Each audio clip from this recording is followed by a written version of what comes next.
18 मार्च 2025 तक की ताजा खबर के मुताबिक इजरायल ने गाजा पट्टी पर एक बड़ा हवाई हमला किया है, जिसमें फलस्तीनी स्वास्थ्य अधिकारियों के अनुसार 400 से ज्यादा लोग मारे गए हैं।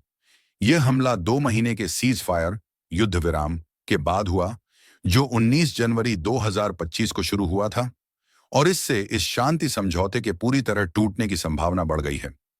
इजरायल का कहना है कि यह प्रीम्पटिव ऑफेंसिव, पहले से रोकने वाला हमला था, जिसका मकसद हमास के सैन्य कमांडरों और उनकी संरचना को निशाना बनाना था, ताकि वे इजरायल पर हमले या अपनी ताकत को दोबारा न बना सकें। इजरायल ने गाजा के अलग अलग हिस्सों, गाजा सिटी, राफा और खान यूनिस पर रात भर हवाई हमले किए। फलस्तीनी सूत्रों के मुताबिक 410 से 600 लोग घायल भी हुए हैं। ये हमले इतने बड़े पैमाने पर थे कि चश्मदीदों ने इसे नाइटमेयर सिनेरियो कहा।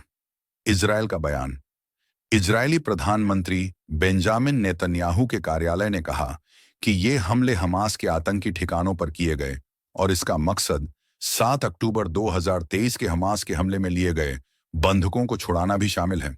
इजरायली रक्षा मंत्री इजराइल काट्ज ने कहा, अगर हमास बंधकों को नहीं छोड़ेगा तो गाजा में जहन्नुम के दरवाजे खुल जाएंगे। हमास का जवाब। हमास ने इजरायल पर सीज फायर तोड़ने का आरोप लगाया और कहा कि ये हमले मध्यस्थों की स्थायी शांति के लिए कोशिशों को खतरे में डाल रहे हैं। अभी तक हमास ने इन हमलों का सैन्य जवाब नहीं दिया, लेकिन स्थिति के बढ़ने की संभावना बनी हुई है। सीज फायर की शुरुआत। 19 जनवरी 2025 को इजराइल और हमास के बीच 42 दिन का सीज फायर शुरू हुआ था, जिसका मकसद जंग को रोकना और बंधकों के बदले फलस्तीनी कैदियों की रिहाई था। इस दौरान 130 से ज्यादा बंधक छोड़े जा चुके हैं, लेकिन 59 अभी भी हमास के कब्जे में हैं, जिनमें से इजरायली सरकार के मुताबिक आधे से कम जिंदा हैं। बातचीत का नाकाम होना। पिछले कुछ हफ्तों से सीज फायर को बढ़ाने की बातचीत चल रही थी, लेकिन दोनों पक्ष समझौते पर नहीं पहुंच सके।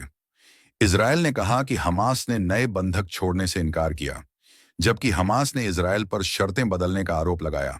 हालात गाजा के अस्पताल जैसे अल शिफा घायलों से भर गए हैं और मेडिकल सुविधाओं के लिए यह थकाऊ स्थिति है।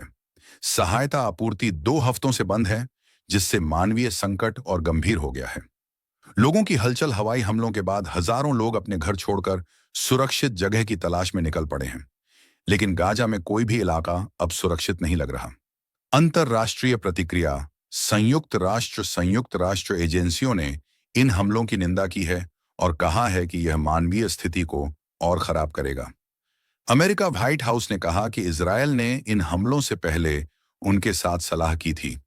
एक अधिकारी ने कहा, हमास बंधकों को छोड़कर सीज फायर बढ़ा सकता था, लेकिन उसने युद्ध चुना। तुर्की विदेश मंत्रालय ने कहा कि यह हमला नेतन्याहू सरकार के नरसंहार एजेंडे का नया अध्याय है। आगे क्या? इजरायल ने संकेत दिया है कि ये हमले सिर्फ हवाई हमलों तक सीमित नहीं रहेंगे, जमीनी सैनिक भी ऑपरेशन में शामिल हो सकते हैं। दूसरी तरफ हमास या यमन से जवाबी हमले का खतरा भी है, जिसके लिए इजरायल ने तेल अवीव में शेल्टर खोल दिए हैं। यह स्थिति एक बार फिर पूर्ण पैमाने पर युद्ध की ओर बढ़ सकती है अगर बातचीत दोबारा शुरू नहीं हुई। अगर आपको इसके किसी खास पहलू जैसे हताहत, अंतर्राष्ट्रीय प्रतिक्रिया या ऐतिहासिक संदर्भ पर ज्यादा जानकारी चाहिए, तो मुझे बताएं।